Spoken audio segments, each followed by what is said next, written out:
বন্ধুরা, শুভ দুপুরের শুভেচ্ছা ভালোবাসা রইল। আজকে তোমাদের জন্য দেখো পটলের একটা নতুন রেসিপি, চিংড়ি পটল টুইস্ট।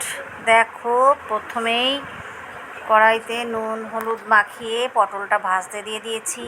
এদিকে দেখো বাটিতে খানিকটা টক দই নিয়েছি, নিয়ে এর মধ্যে দিয়ে দিলাম জিরে ধনে গুঁড়ো 1.5 চামচ, গরম মশলা 1/2 চামচ, গোলমরিচের গুঁড়ো 1/2 চামচ, লবণ স্বাদ মতো, হলুদ নিয়েছি 1/2 চামচ, চিনি দেব স্বাদ মতো, দিয়ে এই সবগুলোকে একটুখানি জল দিয়ে ভালো করে মিশিয়ে রেখে দেব সাইডে।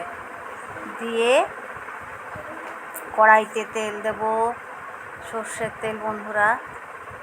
বন্ধুরা তোমাদের যদি আমার রান্না ভিডিওগুলো ফটোগুলো ভালো লাগে, প্লিজ ফলো করে পাশে থেকো। এই বন্ধুর আগামী দিনে এগিয়ে যেতে আমাকে একটু সাহায্য করো, প্লিজ প্লিজ। দেখো এবার পটলগুলো তুলে নিয়েছি, নিয়ে এবার এদিকে কড়াইতে দিয়ে দিয়েছি জিরে শুকনো লঙ্কা, দিয়ে ওই মিক্সটা দইয়ের মধ্যে যে সমস্ত মশলা দিয়ে মিক্স করেছিলাম সেটা দিয়ে দিলাম কড়াইতে, দিয়ে একটু কষতে দিলাম। দেখো কষা হয়ে তেল ছেড়ে এসছে। এর মধ্যে আরেকটু বাটিটা ধুয়েই আরেকটু জল দিয়ে দিলাম, দিয়ে আরেকটু কষে নেবো, নিয়ে আরেকটু জল দিয়ে দেবো। দিয়ে এবার ঝোল হলে, ঝোলটা ফুটে গেলে এবার পটলগুলো দেখো ভাজা পটলগুলো দিয়ে দিয়েছি বন্ধুরা, একটু কাঁচা লঙ্কা দিয়ে দিয়েছি, দিয়ে একটু ঢাকা দিয়ে ফুটতে দিলাম। পটলটাও সেদ্ধ হয়ে গেল। এইবার টুইস্ট দেখো, এর মধ্যে দিয়ে দেবো আমি চিংড়ি মাছ। আমি তো পরিষ্কার করে, তোমরা জানোই, হলুদ নুন দিয়ে ভালো করে ধুয়ে রাখি।